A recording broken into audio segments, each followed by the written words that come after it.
Stay hungry, stay foolish.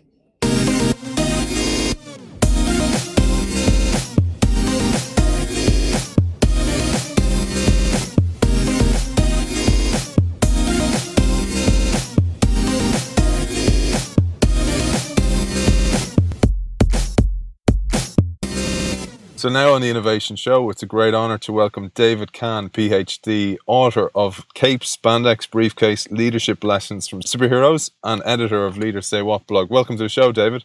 Thank you so much. I appreciate the invitation. It's great to have you on the show. I read about the book and I thought your focus is on HR and leadership, but there's so many innovation lessons that come from the book, lessons from superheroes, because some of the elements and some of the things you've focused on, these 5 superpowers, are so resonant in what is needed in leaders today. Could you take us through the concept of the book, David? Cape, Spandex, Briefcase is, obviously, it's a leadership book. It's a parable. It tells the story of Ben, a new leader who is trying to be a better leader.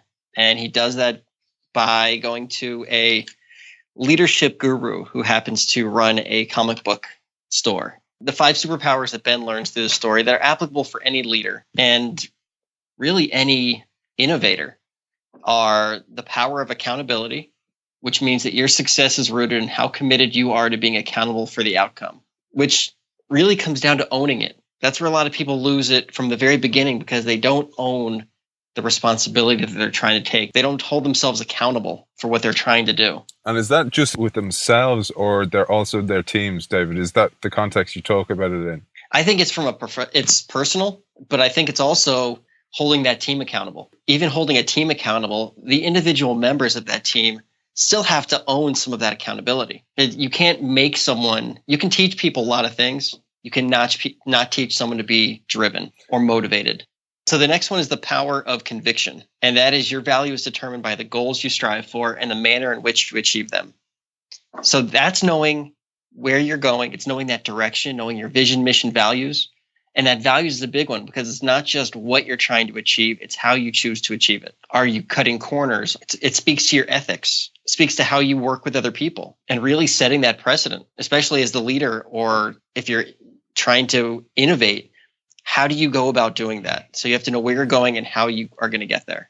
Being ethical and doing things the right way is a huge branding opportunity. And so many companies lack that today. And you have seen this throughout your blog and the Leadersayswhat blog, that you touch on this in so many ways, that companies have lost their way in a way, that they don't represent anything beyond the bottom line anymore. And it's so sad, especially when you see some of these companies that really have a great product. They're selling something so important. But, I mean, just last week, the whole thing with United Airlines, the manner that they tried to achieve that was obviously the wrong way to do it. Yeah. And it was a PR nightmare. It's a branding nightmare. And it's something that's going to stick with them for a long time. I mean, those things you cannot fix that quickly.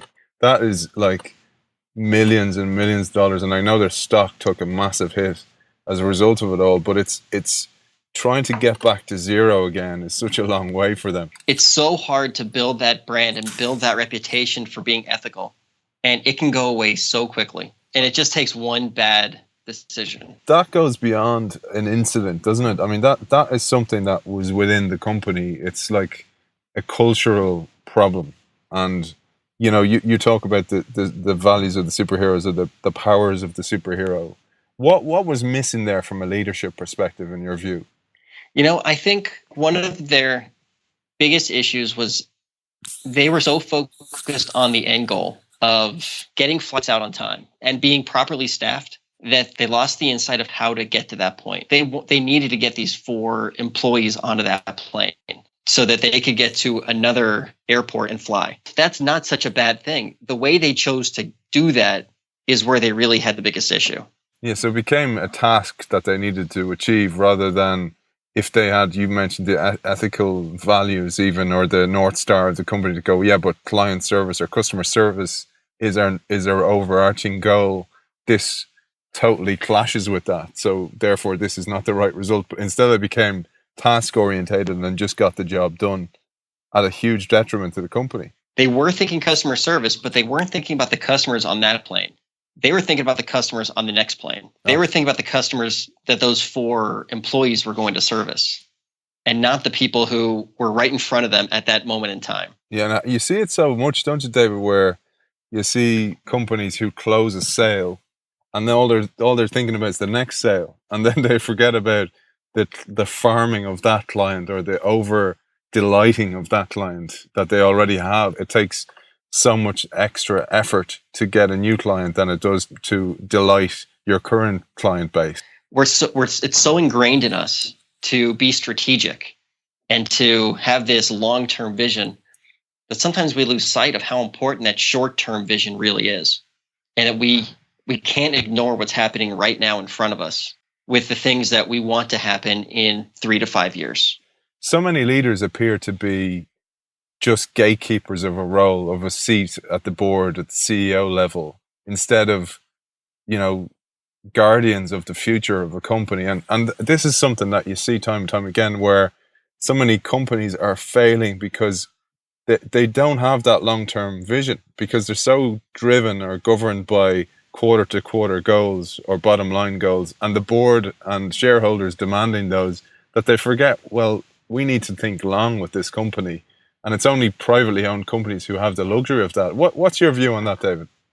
Now, too many companies lack that visionary leader.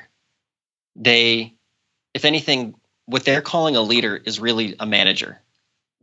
And this does not in any way try to minimize the role of the manager. They are so important at getting things done.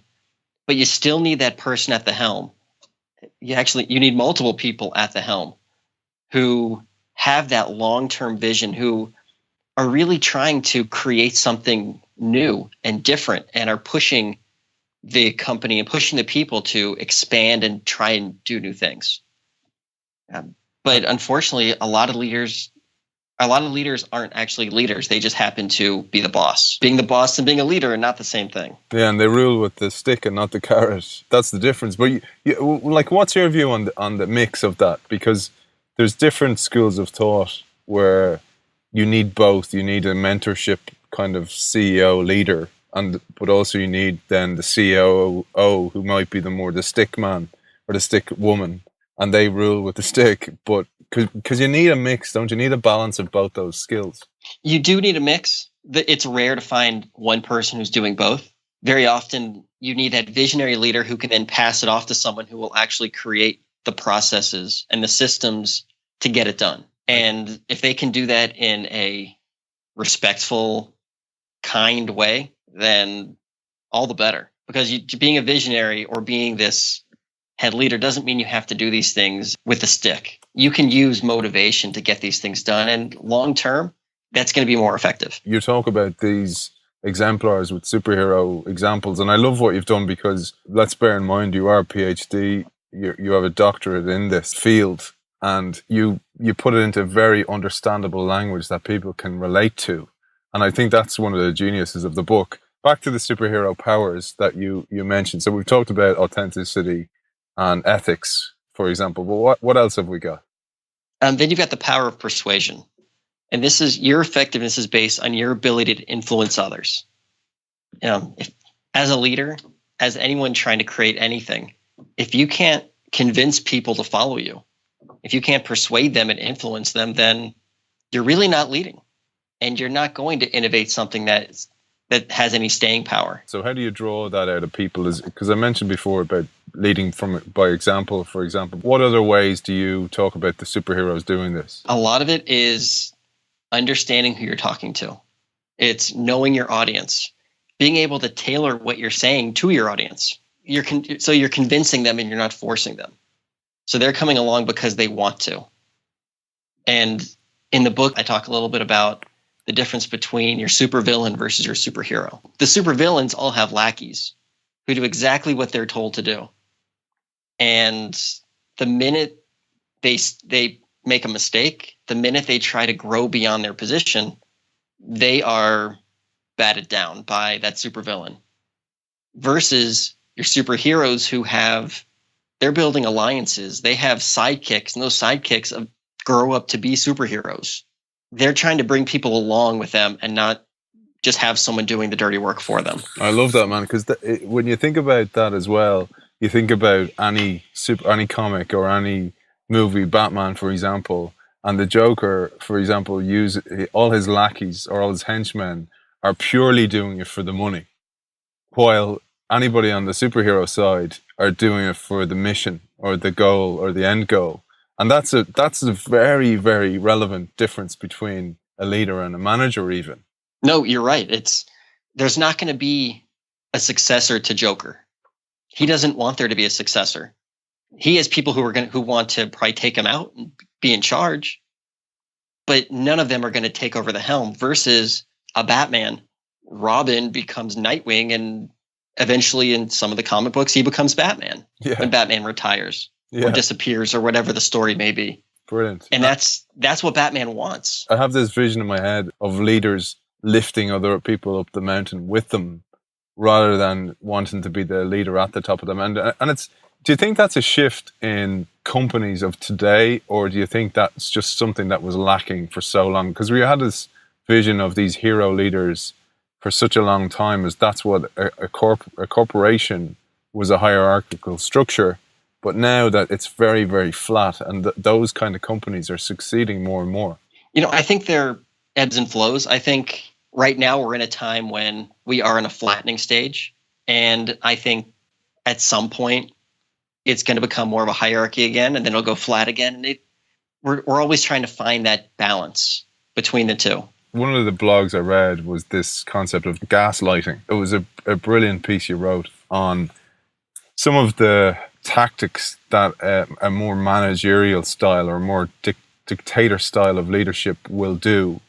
And again, bringing that into the world of superheroes, can we touch on what some of those tactics that a more maniacal leader will employ to try and keep his staff at bay, or keep them under the helm of the leader? Well, you just hit one of them, which is gaslighting.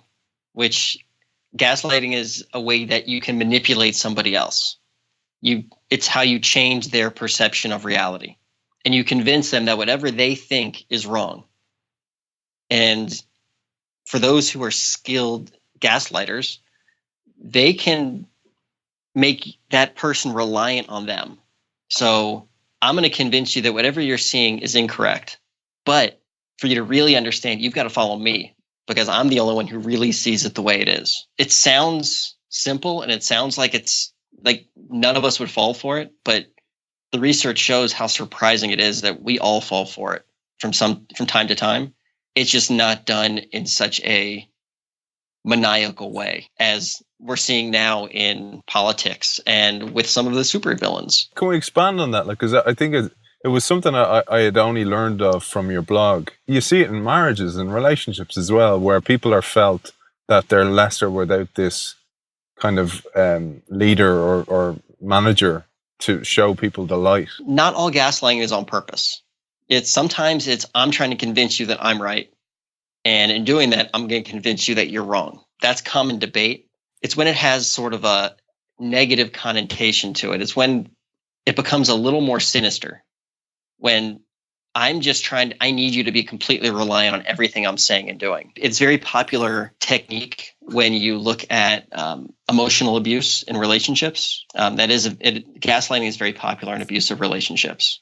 It's how you create a henchman. Getting back to our supervillain terms, you create a henchman by making them reliant on you for all the information, and you control the way they see the world. Number 4 is the power of competence, which means there is no substitute for being knowledgeable and skilled. And this is where a lot of leaders are lacking. They see their position as being on the hill, dictating where we should go and what we should do, but they don't spend enough time actually learning the details of the company and the job and the people who work for them. To be truly effective, you need to understand your industry. You need to understand the intricacies of it, not the overview. So this goes beyond the roles of the people in the company, but it goes into the role of the company in society. Is that what we're talking about? We are. There's so many facets to being competent, but the best leaders are the ones who they know the most. They're the most informed. And to be truly innovative, you need that history. You need to understand what happened before, why it is the way it is now, and then that can give you some great ideas on how you can make it better in the future. Yeah, because there's this kind of way of thinking where once you've got the job, then you just focus on the job. But the best leaders, it seems, are constant learners. They've got a growth mindset. They're doing things like you with the blog. They're doing extracurricular things like writing a book like you have done.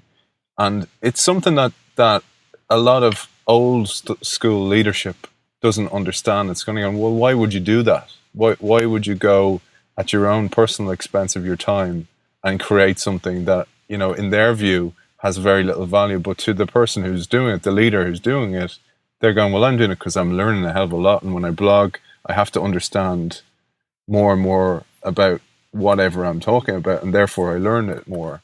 What's your view on that, David? When I'm working with leaders, one of the biggest mistakes I see when I'm working with new leaders, one of the biggest mistakes I see is that they think that being the leader is the end goal. Once they've gotten into that role, they have that promotion. Now it's easy street. And what they don't understand is it's actually the real work starts once you get that position.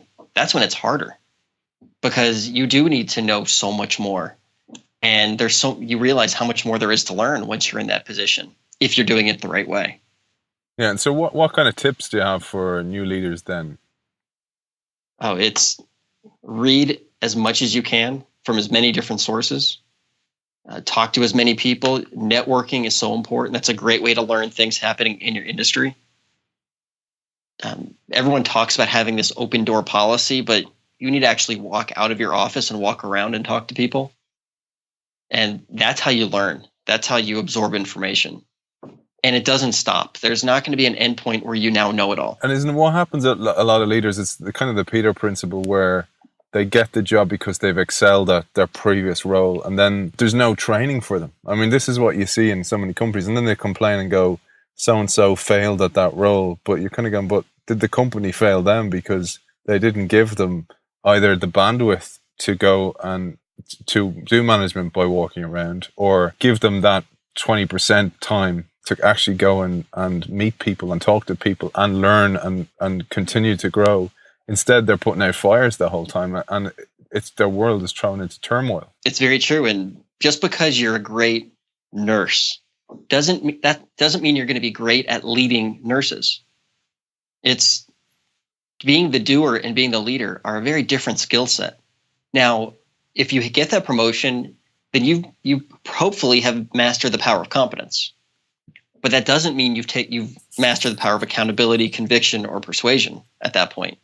And you might not have those skill sets because no one's taught you those skill sets. You've been great at this, so obviously you're going to be great at leading people who do this. And that's a huge problem that is way too often ignored. And I've worked with way too many leaders who have been doing it for 15, 20 years and have never had any formal training. Isn't it crazy, David, that the corporation or the company head, the board, for example, don't see this? And maybe it's because they come from a different era and more the era of the stick rather than the carrot, because more and more people are looking for that meaning, and they're more gravitating towards the superhero leader rather than the supervillain one. The one that gives them a reason to achieve, to go to work every day, rather than they have to get paid. I think it's a difference in the mentality. It's also a difference in how long people stay in jobs these days. Whereas people used to join one company and stay there for their entire career. Now, 3 to 4 years that's a good run. So let's say you're at one of those positions, you get promoted, then you leave and you go to the next job. They're assuming you got that training at the previous job. And 2 or 3 jobs later, 15 years of your career have gone by, and everyone just assumes that you've already learned this stuff previously, so why would they need to teach you? And that assumption is one of the reasons people don't get this training when they need it. Yeah, it's funny, isn't it? And you see it in every aspect, that people just assume that you got to the top of your previous role because you're a fait accompli, you're finished goods, and you're kind of going, well, that's totally the opposite of what needs to happen. It's a constant journey. It's a constant journey of learning. And as you said, reading being such an important piece of the pie.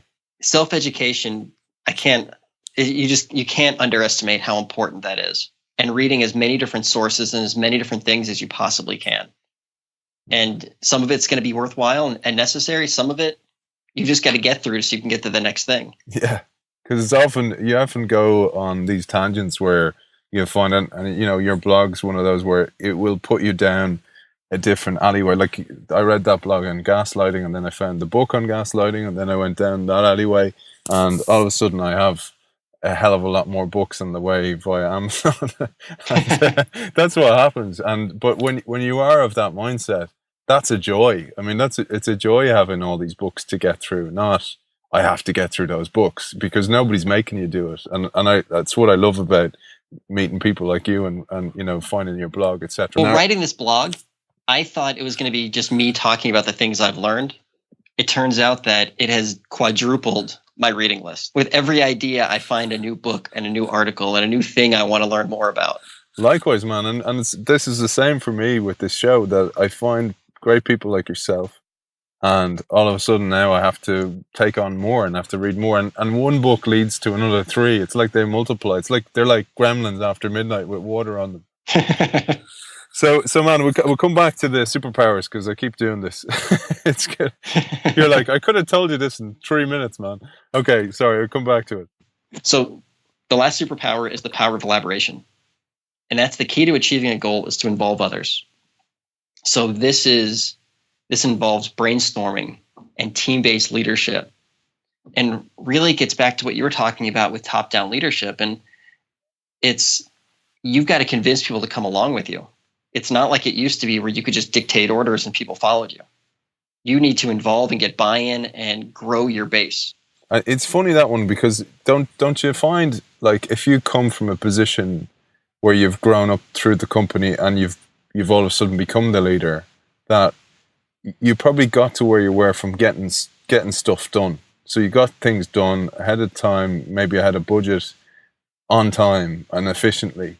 And then you find yourself in a leadership role, and you're less doing the work, and more actually delegating the work, or being the puppet master of those who do the work.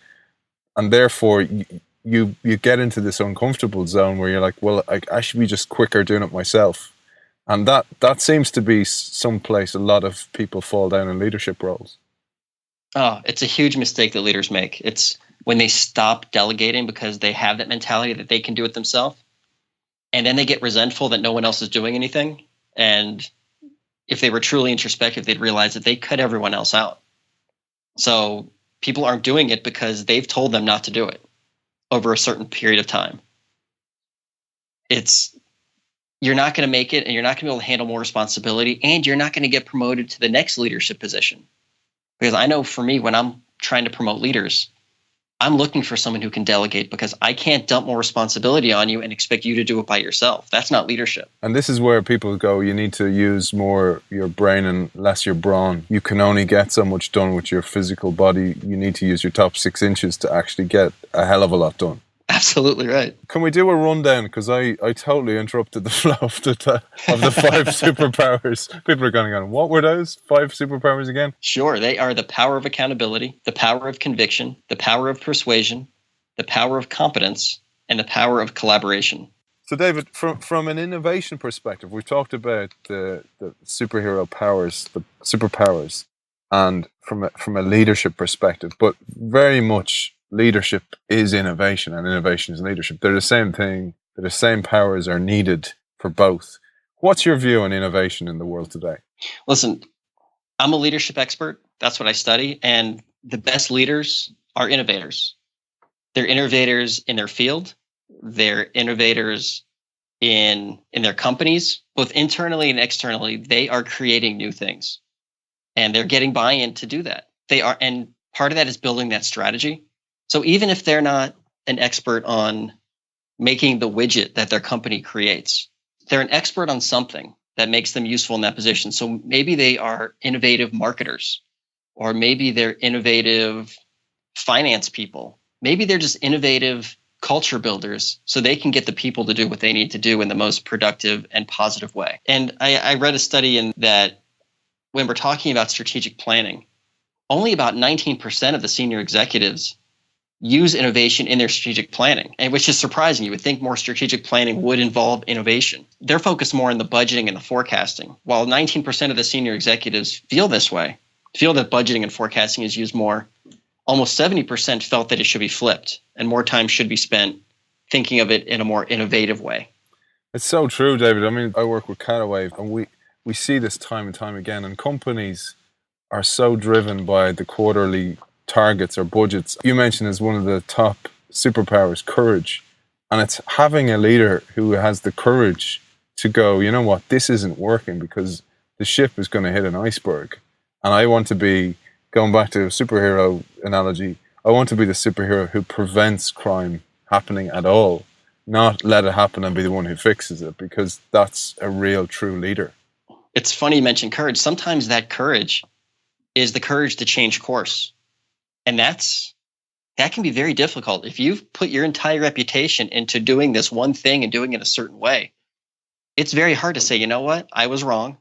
There's a better way to do it. And let's try this. People are afraid that's going to hurt their reputation when really, in the long term, it makes them a better leader to be able to admit a fault and have a new plan in place. Yeah, and to actually realize that the people who got you to where you are today are not necessarily the people you need to get to where you need to be tomorrow, because the company will totally change. And IBM have taken a total U-turn on the company with, you know, Watson and the whole data analytics play that they didn't have, you know, in the past. And now this is becoming the hook they hang the company hat on for the future. And how many companies started at the same time as IBM and we don't even remember who they are, because IBM had the courage to change with the times, to have to work on these new products that might not have ever gone anywhere. Watson, when they first started it, very easily could have gone nowhere. It could have failed, but they had the courage and they believed in themselves enough to know this could be one new avenue. We need to try it. So it's that experiment, that willingness to experiment. Yeah, man, I love that you said that, because it's that as well. It's like, I'm going to bet on, there's 10 horses in the race and I need to bet on them all. Maybe not at the same extent on each of them, but I need to bet on several futures, because nobody can predict the future. You can make really strategic bets on it, but you can't predict what's going to happen. And we've seen that political turmoil across the world that has impacts that people don't foresee. But you need to be the one who experiments. And it brings it back to what you said about, even from yourself as a leader, you have to innovate yourself, but you have to constantly learn, and the company has to as well. So it's so synonymous between the leader and the company that becomes the culture. Technology is moving so fast that you can't allow yourself to get behind, because the minute you lose the next thing, then you're going to lose what's after that and what's after that. And the learning curve is going to get so steep that you're never going to be able to reach it. And it looks oftentimes that the company stock fell off a cliff all of a sudden, or the company disappeared overnight, but it's been happening for a long time, and it just appears like it has happened overnight. And it's from this lack of leadership, this long-term leadership, 3 to 5 year horizon plus, this is where we're going to be then. Yes, things are going to change, but at least I have a North Star from where my company's going today. Oh, no, listen, you're so right. When you look at that steep incline in their profit, at some point, many companies start coasting, and they're relying on their past reputation and their image and their successful product. And when you see that dip, yeah, it does look like it just came out of nowhere. But that's because they stopped innovating at a certain point, and they started just leaning back and enjoying the success that they'd already achieved. Absolutely, man. And when you look at Bezos on Amazon, I mean, they are the exemplar of thinking long, of long-term planning, of betting on several horses for the future and acquiring correctly, and, admitting failure as well. When companies don't work out, they just shutter them. You must see them as a total leadership case. Oh, and when you talk about betting on those 10 horses, just look at the drones. Who would have thought that when they started working on drones, that would be the new way that they're going to start delivering products to people? That's thinking 5 moves ahead. Yeah, it reminds me of the Wayne Gretzky quote about skating to where the puck is going, not where it is today. That's how Bezos and his team live. They live with that mindset. And if you have a couple horses in the game, then yes, they're not all going to work out. You have to have the courage to know when it's a lost leader and when you need to get rid of it and when you need to put more energy and resources into another one that's pulling out ahead. Yeah. So that could be your drone that is barely operational today, but you know that in 10 years, that's going to be the way to go. Have you any other then lessons for leadership lessons that can translate into innovation? It's ultimately, I think it's about having a strong customer focus. I think it's about not necessarily knowing what the people need today, but understanding their needs and being able to address those. That's where a lot of innovation comes from. A lot of innovation is figuring out new ways to use the things we already have. So innovation, I think, can often get overwhelming because someone's trying to create something that never existed. And that's not typically how it works. It's incremental changes. It's incremental growth. Maybe you don't notice all the increments and all you see is the end product. So you feel like this thing just came out of nowhere, but that's not really how it works. When you look at the iPhone didn't just come out of nowhere. Before the iPhone, there were cell phones, there were Palm Pilots, there were all these other smartphone pieces of the smartphone that became what we now think of as this total disruptor in the cell phone information age. Yeah, and do you know what, one of the things, man, you might have a point on this, is when you think of the Apple ecosystem and you think that it's end to end, you just get this feeling that every part of the company is connected and that there doesn't seem to be silos. There may be product silos, but in an end-to-end company that includes the hardware and the software and, has a vision from end to end of a product, you feel that that's one of the reasons it succeeds. Absolutely. When you think about, and the word synergy has become sort of a buzzword, or was a buzzword, and it's having that synergy and that alignment throughout the company. So, and when we talk about Apple, sure, they have different groups that are working on the phone versus the iPad, but they are all so tied together. And the functionality, they speak the same language, and the functionality just flows from one to the next. That doesn't happen when you silo your entire the pieces of your company.